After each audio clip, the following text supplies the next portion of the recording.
Good evening, welcome to Talkin Kop. It's me, Chris Brack, and it's him, Kev O'Sullivan. Just the two of us, and we're going to preview Liverpool against Lille in the Champions League. Kev, this is weird. Champions League football in January. It is weird, but I'm really kind of looking forward to it. Me too. It's nice to have. Well, I know you're looking forward to it, We'll but go into you're that. looking We'll go into forward that. to it. Yeah, you're looking forward to it for different reasons. But I'm looking forward to it because there's no real scoreboard pressure on it. It's a different competition. It's back into the Champions League. It's not the league. It doesn't have the same weight at the moment as the league. I mean, sure, the further the competition goes on, the weight for the competition will come. But I think tomorrow night is one to just enjoy. Enjoy it for what it is. And yeah, I'm glad it's not run of the mill, fourth tier side coming. I think they carry a threat, so it'll be a live game. But yeah, no, can't wait. I'm looking forward to it. They're a good side. Doing a bit of digging about them today. They've got some good players. Yeah, and to be honest, but it's also the benefit of doing so well in the first 6 games is you haven't got that pressure. You wouldn't like to be going into a game like this going to must win, like City have got tomorrow against PSG, and you know you you could do without that added strain on the squad. So, I mean, we'll go through the lads. I expect Liverpool to still go fairly strong. I think there'll be a couple that'll key players that'll probably get a bit of a rest, like sit on the bench, or we'll have pre-arranged 45, 60s just to tick them over. But it'll still be strong because they've got Jonathan David, who whether you like him, some people rate him think he's okay, but he's got 6 goals in the competition. It's only Lewandowski got more, and they've got lots of exciting players to go there.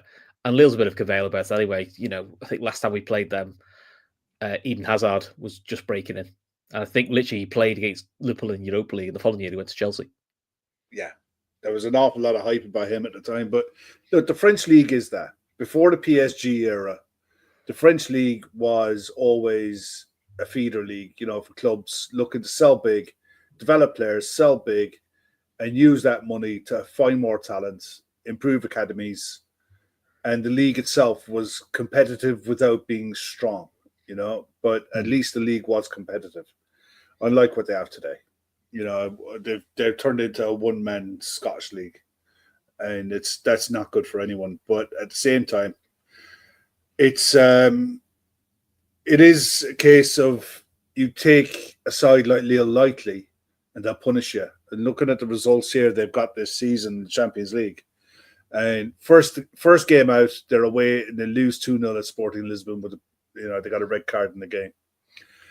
Then they beat Real Madrid.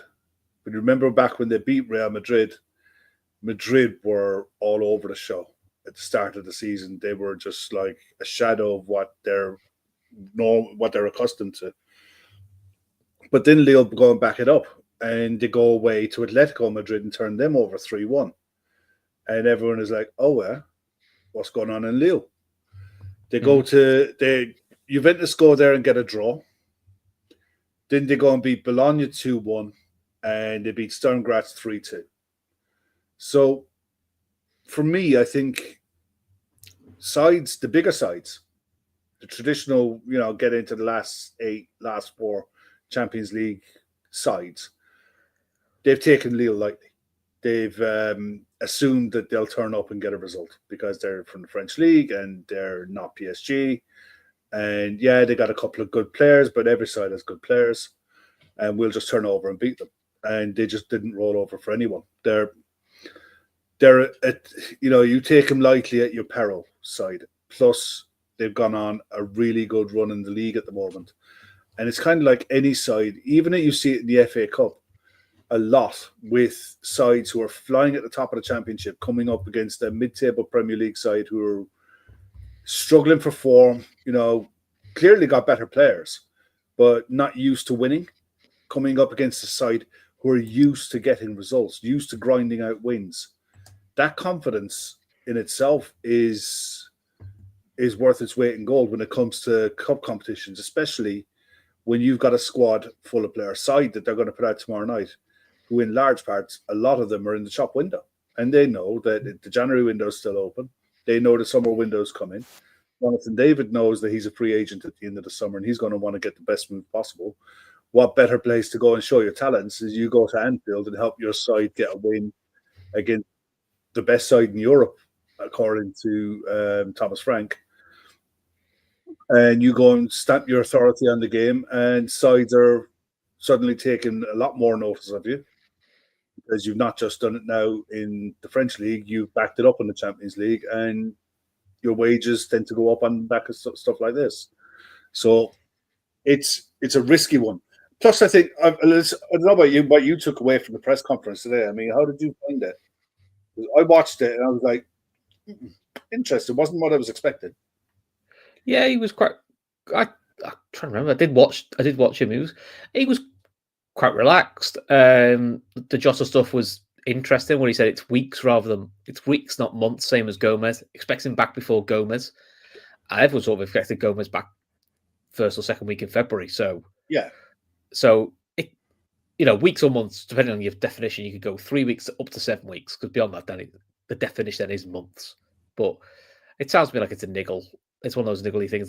Players come back from long injuries. It tends to happen. It's a bit frustrating, but as far as that, otherwise there was one thing he had a dig about, and I can't remember what it was now because he didn't answer the question. But he's a dig he wanted to get in. And he made it known there was a dig he wanted to get in very early on.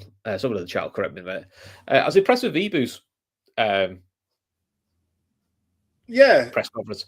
He came across like a leader. Very candid, very chilled. Talked about he's playing at the moment with still taking some painkillers. So I don't know, but I think that's more of a, like you said, they all play with painkillers. I think it's more of a, I played through a bit of a pain barrier. In other words, maybe if there wasn't the Gomez injury, he might have given himself an extra couple of weeks. But it's not as in, he's risking injury. No, I think most athletes at a high level, you're very rarely going to see any professional athlete across any sport 100% fit. I remember watching an interview with Stuart Broad, actually, when he retired. And he was asked along those lines, how much did you play hurt? And he pretty much said, most of my career. Most of his career, he played hurt or with something bothering him or something he was managing, whether that was a tight hamstring, a sore knee, ankle bothering him, stiff back. I'd imagine footballers are absolutely no different. They manage the pain, what they can cope with, what they can play with. As long as it doesn't affect performance, then it's okay. I don't mind players playing with having to take painkillers to play. I have a big problem if the painkiller is injected. And I don't think that's the case. I think if he's popping a couple of Nurofen of anti-inflammatories before he goes on to play a game, grand. If he's getting an injection into his knee, you fucking stop that straight away. Because I don't think Liverpool do that. And I don't think that's especially with someone with his injury record. You're just asking for trouble, then, aren't you? So that's fine. He did bring up about his contract, which, as it always does, got social media flipping their shit because he said, "I've been offered a contract. Oh, we agreed. That's a different conversation." I can't see anybody agreeing a new contract until they know what's going on with the other three. Because that's just common sense. Because they'll look at it and there's one of two ways. In his position, he's going, well, if Virgil's staying, I'll know what Virgil's on, and I can anchor my expectations off that. If Virgil's going, well, A, who you bringing in, B, that means I'm your main man, so I wouldn't paid like your main man. Common sense. That's common sense. That's what an agent would do. That's what an agent would do. Like Luis Diaz, his agent, he's going to wait until he knows if Salah's place. If Salah's going, and he thinks I'm staying, he goes, well, the main man's gone now, so if you want me to stay and be your main man, my agent will ask for more money. Pretty much common sense, I think. So they probably got a ballpark idea anyway. Yeah, I'm not worried about Ibu's contract at all, to be honest. When he comes out and you see the way he acts around the club, you see the way he interviews and how he interviews. He gives a shit first and foremost because I don't think you can do what we're doing at the minute without a squad pulling in the same direction. I don't think the egos have taken over the trust. You see it across other clubs at the minute where egos are everywhere. They're quite good at, to be honest, they're quite good at tearing each other's ego down a little bit. Yeah, Even Salah, you can see they take the piss out of him when he's a bit grumpy, and they're just like, and they take the piss out of him, and to be honest, it probably makes him go, yeah, fair enough. It grounds him. It grounds him. But at the end of the day, I'm relaxed about stuff like that. And to be honest, I think when he turns around and says it's a different conversation, it's not a conversation to have in a press conference for a Champions League game. It just isn't. It's not. I mean, it's appropriate for someone to ask the question, but I think the way he answered it was very well. It wasn't okay. I don't think I think he expected it to come at some point. That someone was going to ask him about it. But as it stands at the minute, I think he's cool with the situation. I think the club are quite relaxed on the situation as well. So whatever comes of it will comes of it. Exactly as the hunt was it? Oh, look, it's fucking Emmett, all right, or it's Hawk. As he was Hawk, as he was commonly known as. It does show maturity. It does show maturity, and he's fine. I think he's next in line. I think he's next in line for that leadership group. John is saying that if he's playing with painkillers, he shouldn't be playing this game. Why take any risk? Play Kwanzaa here. We'll get to that in a bit. But when he says he's playing with painkillers, I think there's painkillers and there's knee injections. We've heard of players playing with injections and playing with, that really shouldn't be playing. Even he said he's not anywhere near that situation. So, and the medical staff wouldn't allow him, not at this stage of the season.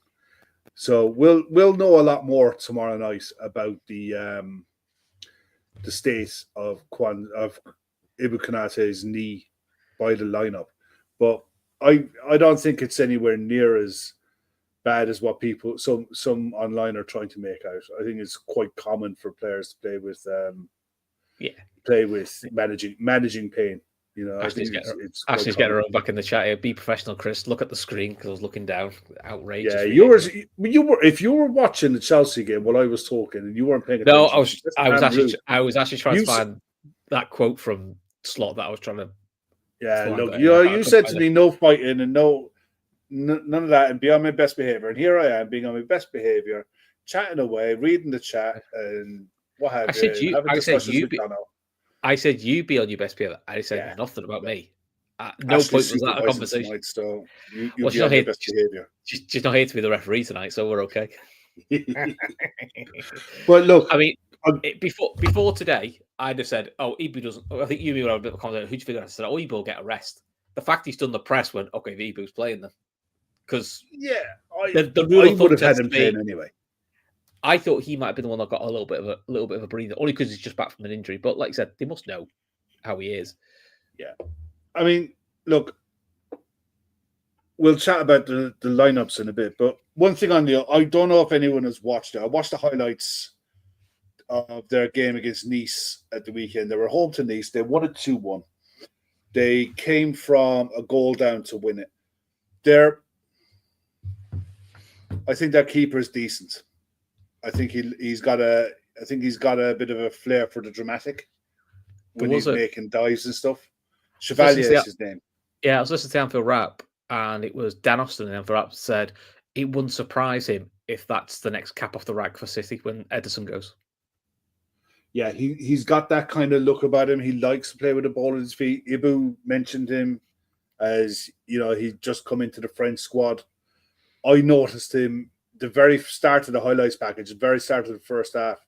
Nice got in on the left-hand side. The left winger curled the shot, looking for the far post.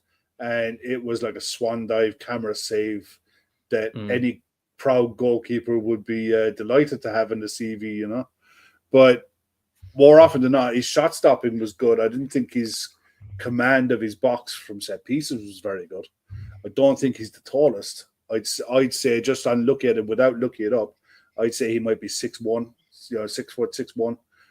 But looking through their lineup that they played, there's some familiar names on there. We obviously know Jonathan David, Andre Gomez, former Everton player. Ismaili's been there for a while.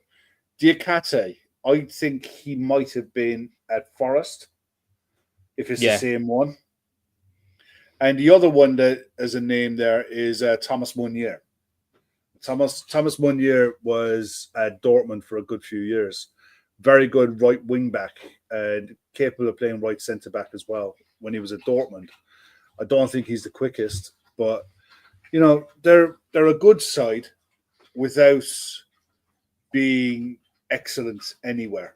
But I'd imagine they're very good at the game because in the highlights that I saw, look, I honestly think Nice left points on the table from the highlights package that I saw. They got Eunice saying there he's 6'2". For a modern day keeper, he's not the tallest, kind of like Iker Casillas type of height, But what a keeper he was. Yeah, but I think tomorrow night he'll be tested, and we'll see what he's like. But at the same time, I think they're a side you don't really want to be given too much of a sniff to. But I think if we do our job and play to our potential, from what I've seen in that highlights, they give you chances. You can cut through them, and I don't think you cut through them at will. But if you're quick with your passing in and around the edge of the box, you can make chances for yourself with this lot. The other one I wouldn't mind seeing a little bit of if he starts, because again he's available on a free in the summer, is Angel Gomez, the young English centre mid. Yeah, he was involved against Nice, but I think he still played quite a bit. I think he's played 5 games in the Champions League and 11 games in Europe. He's another one who is, if he's available on a free, he is a potential smart free to bring in, maybe even as a squad option. Listen, if you look at, you say me for Liverpool, would you have him as a squad option? Probably, yeah, because it's probably someone that he's English, which helps with the homegrown quota. He's probably someone that the manager will trust more than Morton. So it kind of solves 2 problems there. It doesn't cost you anything, which then means you still have your money for other areas, such as centre back and left back, assuming none of the other lads leave. So he might be one to keep an eye on. Just sort of, the only bits I've seen him in was for that under 21s tournament where I think he played alongside. It was him and Curtis as a 2. Him and Curtis, as a 2. Lee Carsley I thought he was the better of the 2. Mm-hmm. But my rose tinted glasses came on when I was watching him because at the time he was at Manchester United. Yeah, he hadn't played for United, but he was kind of on loan a fair bit. So, but to be fair, every time I've watched him, I've been impressed by him. He's got a couple of pairs for the senior team as well, hasn't he? England seniors. Yeah. I think there's a lot to like about him. Whether he'd be willing to come in as a squad option, I think that's why he left Old Trafford in the first place. But look, that's conversation for way down the line. Yeah, it's. I mean, you're going. Oh yeah, sorry, did I mention that? I'm going? No, you didn't. No, your name's not Keith. So, what did you? What are you looking forward to going to see? Well, hopefully we a win, because the last game I went to, Ashley put the kibosh on that by trying to say Fulham would win, and they nearly did. So I'm glad Ashley's not on the show because she can't kibosh me thing now. To us, I just enjoy the experience going to Anfield. I don't get to go very often. I'm lucky if I get to 4 or 5 a season. So I'm looking forward to what he does with the front 3, because I think he will tweak it slightly. Like, I don't think you see Diaz and the 9. I think that experiment might be shelved. I think this would be a good time to start. I think he'll start. Well, we'll go through the last, but I think Nunes will start with 2 of the regular starters either side of him. Give him a bit of confidence, and then we'll do a little bit of rotation there. I'm hoping, and it sounds horrible, I don't see Ryan Gravenberch. That's nothing against Ryan. He's probably the one I would say, can we give him a break? Because he's played an awful lot of football. Yes, I mean, he's literally played virtually every Premier League game. Every Premier League game and every Champions League game he's played. Exactly. So I could understand that argument. But at the same time, look, I think he'll go fairly strong, but I don't think he'll... I don't think he'll risk it. I don't think he'll cut his nose off to spite his face either. I mean, the bigger picture has to be coming into focus now with the way results have fallen and the way other sides form is and how how they react to adversity, it's going to be interesting to see. I think tomorrow night's lineup is going to tell a lot. It'll tell a lot about Arne Slot. It'll tell a lot about his ambitions for this season. And it'll tell a lot, I think, about what he thinks of certain players. Because I think... Because I don't think Elliott gets a start, which is going to do everyone's head in. But I just don't think he does. I think his start's going to come a little bit further down the line. I think he'll be involved. I just don't think he starts. I think he goes not quite full. What would you class your full 11, but pretty close to it. Put it this way, the Ipswich lineup will be stronger than the lineup he picks tomorrow night. That's what what I think you'll see certain players who you class as first teamers started, but have pre-programmed 45 minutes, 60 minutes, regardless of the game situation. You know, even if they're losing, they're going, this guy's going for 45. It doesn't matter what the game situation is. Certain players are getting 45, and that's it. Yeah. It's. I mean, look. Go on. You give us your predicted lineup then. And so, I'll start going. You can stop me when you think you get to one we don't agree. Yeah, it won't take long. Yeah. Okay. Alisson. Mm-hmm. And I'll put it out now. I don't think Alisson even travels to PSV. I think this is the last Champions League game he plays into the knockout stages. Konate and Van Dijk now. I would have said Kwanzaa, but the fact Konate's done the press conference says to me it's the usual back two. Yeah, I think Rob will come. I think Kwanzaa. You think Kwanzaa instead of Van Dijk? Yeah. No, I think Kwanzaa starts with Van Dijk and Ibu comes on for Van Dijk, depending on the state of the game. Or he comes on for Kwanzaa, depending on the state of the game. Yeah, possibly. I think Robbo starts left back because I think Tsimikas is going to start Ipswich. I think Costas has got these next block of games. Do you reckon? Yeah. I mean, I'm a bit... It's got to that point with both of them, a bit like either or, really. Yeah. But I think someone mentioned it in the chat. Costas needs a run of games just to get match sharpness more than anything else. You know, you can be as fit as you like, but match sharpness is another thing. Yeah. I don't think Trent starts. I think Bradley gets this one. Bradley starts, yeah. Which is fine. I think actually it'll do him good. I think it'll do Trent good. I think he's reacted well to the game you haven't seen, the Man United game since then. He's actually reacted pretty well. So maybe his head's not in Madrid as some would like to have you believe. From now on, I'm going to shut up and you give your six and I'll give my six. Midfield, then I'm going to go McAllister, Jones, Szoboszlai, Salah, Diaz, Nunes. Okay. My midfield three is Endo, Elliott, and Jones. Okay. And my front three will be Chiesa, Nunes, and Luis Diaz. Okay.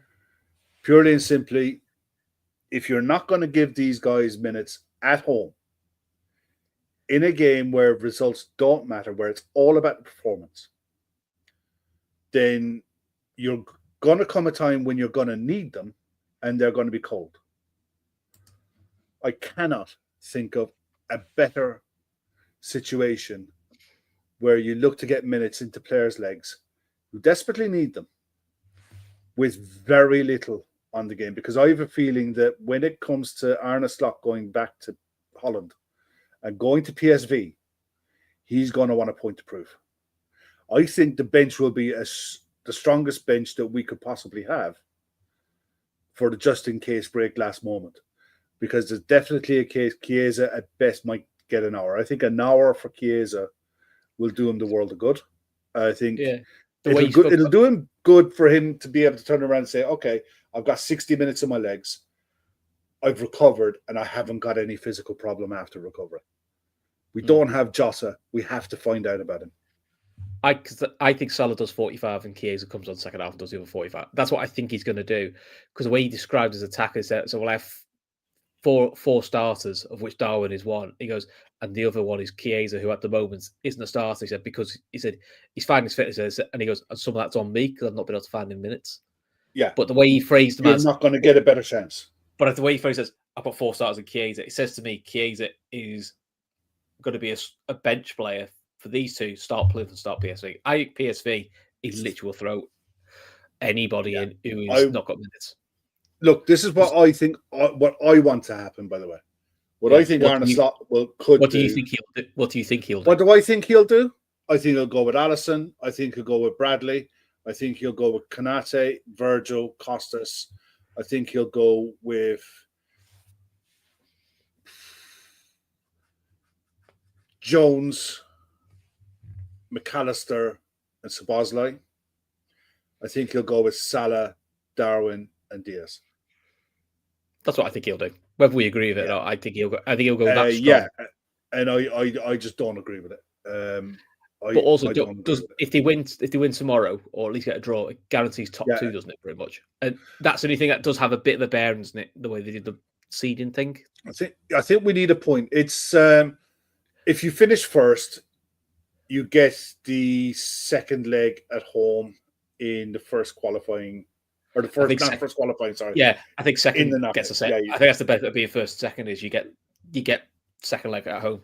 Which is probably what I think that's the way it is for being seeded. It doesn't matter. It's I think no matter what happens, we're going to be seeded. But he made the point earlier on today. Depending on results, there's every chance that you could end up with someone like a PSG getting in on the very in 24th spot.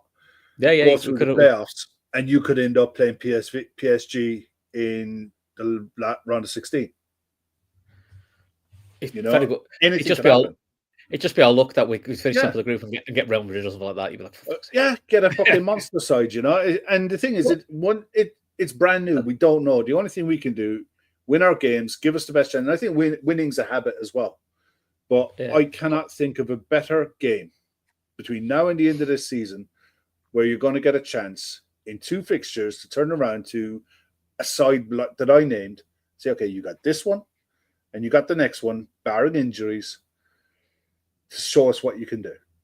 Show us what you got. Show us that you can work as a team. Show us what you can offer, and we'll make the changes if we need to. But I really hope he uses the squad for these fixtures because look, he's not going to use the squad in the League Cup game against Spurs. He's got the FA Cup fine, but the FA Cup is the FA Cup. I think it's. I think the FA Cup and PSV are his two.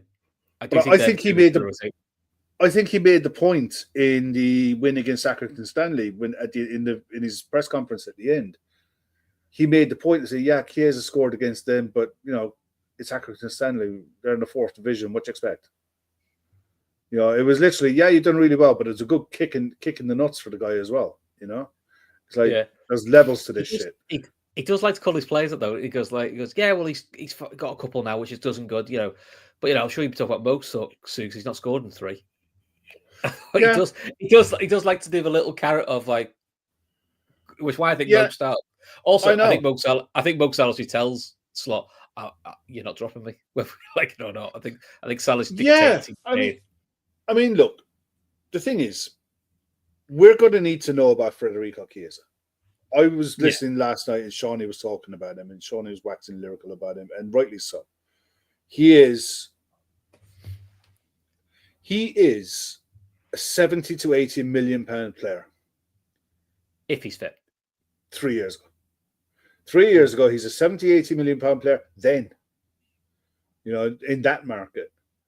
So if you get him right, he is top class. But to get him right, you have to give him minutes. You have to play him. Otherwise, he's 150 grand a week or whatever he's on. If it's 150 grand a week, it's 600 quid a month that we could better utilize elsewhere. Either way, we need to know. And there's no better opportunity than a game against Lille at home for him to come on. Give me an hour. Just give me an hour and see how you react to it. I cannot see a downside. I genuinely can't see a downside to us. You have to have it. I mean, John was saying that Chiesa offers us something different. I said to you guys off air and in messages, go back to the Accrington game. Watch his shots. Watch what he does with his shots. The amount of times he looks to shoot for the corners, looks to shoot low, looks to shoot with accuracy. It's all the time. It's just the way he thinks. It's the way he sees the game. I like how direct he is. Yeah, I'm desperate to see him play. Desperate to see him play. I'm desperate to see him and Harvey Elliott linking up on the same flank to see how that looks. I think you see. I think he goes the lineup, the second lineup you said, the stronger one. But it wouldn't surprise me if on 45 he goes Szoboszlai, Salah off, Elliot, Chiesa on, and he gives them a chance to link up.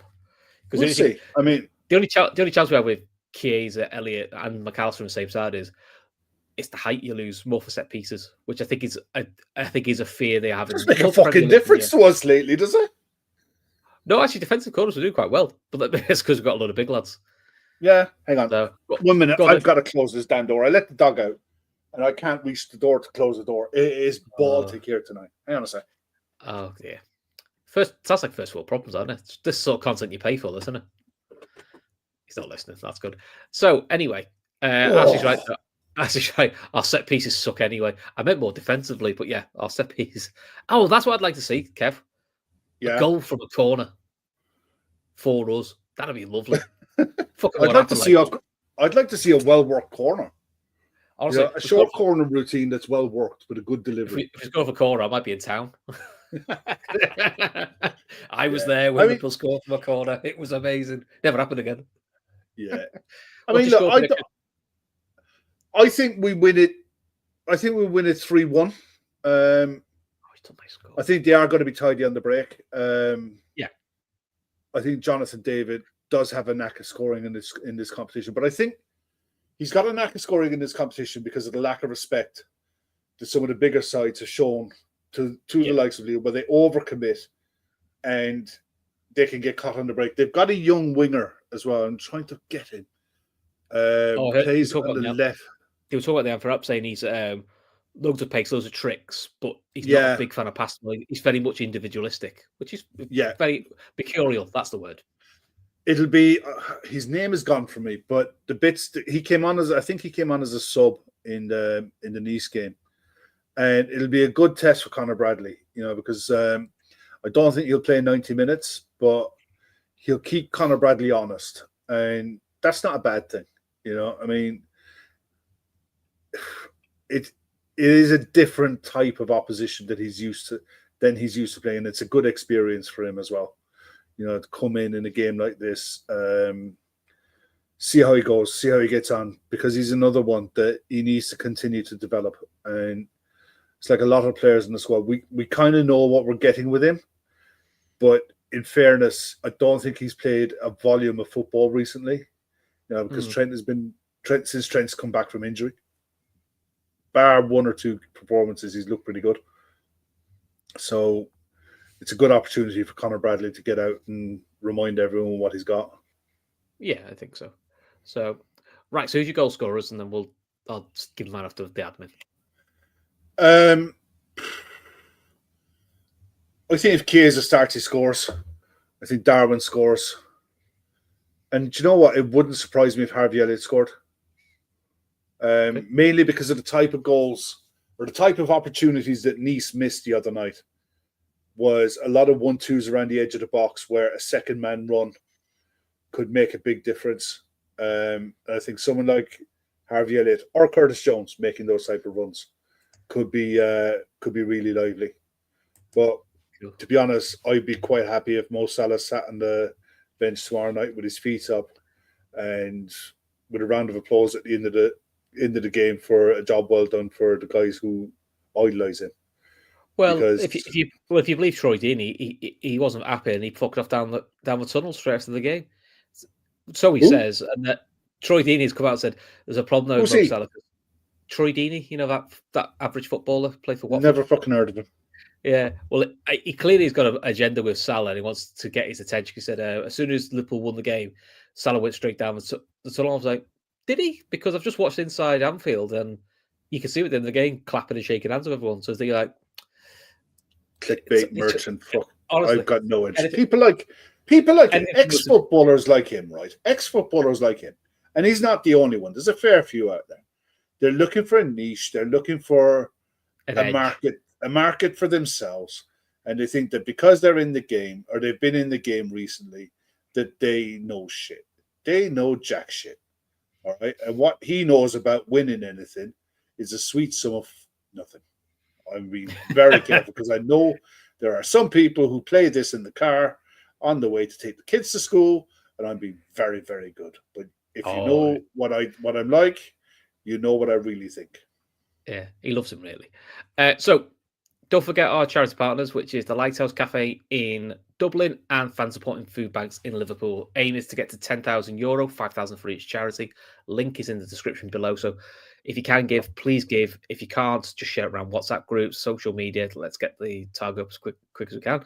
And me and Kev are going to go now because Gav has a show on at 10 o'clock. It's him and Phil doing Football 101 as a member show. So if you're not a member, I'd advise you to become one because it's great fun. It's $3.99 a month. It gets you in the Telegram group, which is also a bit of a laugh as well, to be honest, isn't it, Kev? We all have good fun. Yeah, it keeps you entertained for sure.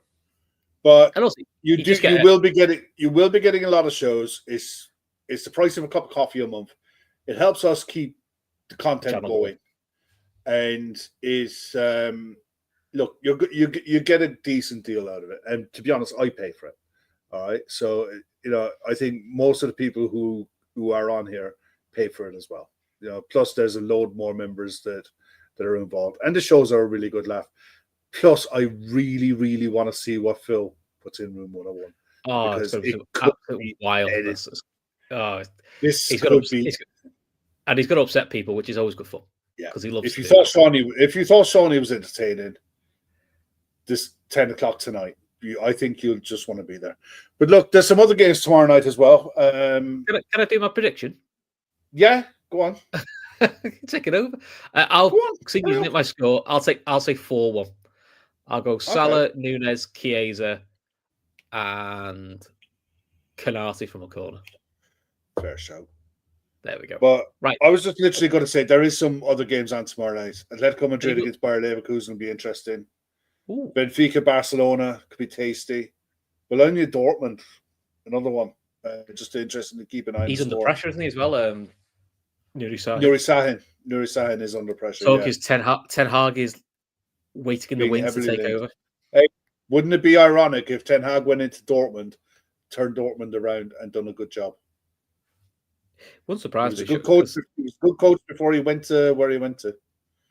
But tomorrow night, the one who's replaced him is, I think, getting his exit plan sorted just in case. Wednesday night, when you guys get home from work Wednesday evening, try and get home a bit early. 5:45, the early kickoff. RB Leipzig against Sporting Lisbon. That will be tasty. Okay, that will be okay. And then you've got the choice. And look, at the end of the day, PSG against Man City. Both need the win. I think for both, it's definitely must not lose. More than anything, it's must not lose. But I think that's huge. Because I think City's last game's not too bad, isn't it? Club Brugge at home. If they need the win, it's probably one of the nicer European games to get. If it's a must-win game, I suppose. I feel like PSG have got a horrible one. I could be wrong, but I feel I haven't been that. But do you know what? Genuinely, I haven't been that bothered to look. But Avo's gone for 1-0 for the Reds and Darwin. Gerrard has gone 2-0. Nunes scored both again. Shouts. And Ashley's just put in there, Reece James actually walking off the pitch for a substitution, not injured. Breaking news on Sky Sports very soon. Not that we know of, Let's be honest, Jota looked fine after the Forest game, and look how that turned out. So, well, Red Steve has gone 4-0 for Darwin. Quadric. Fair enough. And Paul Giovanni's gone 2-0 with Darwin and Federico Chiesa. I want Federico Chiesa to score because I'll be honest, he was more happy celebrating Darwin's goal than his own. Yeah. Look, I think most players, we're going to go now in a minute. Most players want to hear the Champions League music, right? Yeah. But at the end of the day, there's bigger things going on this season than this game and this last 2 games in the Champions League. We've earned the right to be able to do what we need to do with the squad tomorrow night. We've earned that right by how we've performed in the first 6 games. It doesn't make a blind bit of difference if we finish first or not, but it would be nice if we did. So I'll leave that there. I'm just looking forward to tomorrow night. I'm looking forward to coming on tomorrow night talking about a performance, not really concerned about the result. Not too much. I'm concerned about the result. I'm going now. Oh, yeah, you are, because you're humpy and you're going. It's got a bigger meaning now that I'm there. I wasn't bothered before. Before yesterday, I wasn't bothered. Now I'm quite Well, keen on a win now. David T's gone 3-0, score early, and then their French they fold. Yeah, sometimes they do this. Look, don't go. And Garmack's gone 3-0. Darwin, Chiesa, McAllister. Don't kid ourselves. This is a side used to getting results. They're on, I think, 14 games in the league, 14 or 15 games in the league unbeaten. They've lost one game in the Champions League group games so far. They're in 8th position in the table. So they they're need they need to win as well. They need to they win as need well. to win as well. They're a good side. They're not to be underestimated. And I don't think that we will underestimate them. I think we'll have an intensity about our passing and our way of play. And that's the most important thing. Plus, having got back in the winning train again late on Saturday, there's also now, like you said, keeping that habit going of winning, Massive. Yeah, it's really important. Underestimate people. People underestimate that. But at the same time, look, I think we'll go and win. Good performance, most important. But I'd love to see those changes made. I'll be made up if we saw those kind of changes made and say, I hope he doesn't make any just of go them. Just go and do it. I hope he doesn't make any of them so we can see Grumpy Kev again because they're always good. No, you won't. You won't see. I couldn't care. Look, I'm not that invested in the result. I'm invested in the performance. So, right. So on that happy note, we'll let you go. Don't forget, 15 minutes. You'll have Gav and Phil for the member show doing Football Room 101, which I'll be honest could be anything. And then look, hit the bell icon, like, subscribe, all that good stuff. We're aiming to do. Gav's going to do 2 shows a day. So there'll probably be a 30 at some point tomorrow, and there will definitely be a post-match reaction with Kev, Ashley, probably Matt, and I'll probably jump in the chat just to wind you all up. No problem. Right. Till then, take care. Speak soon. Ta-ra.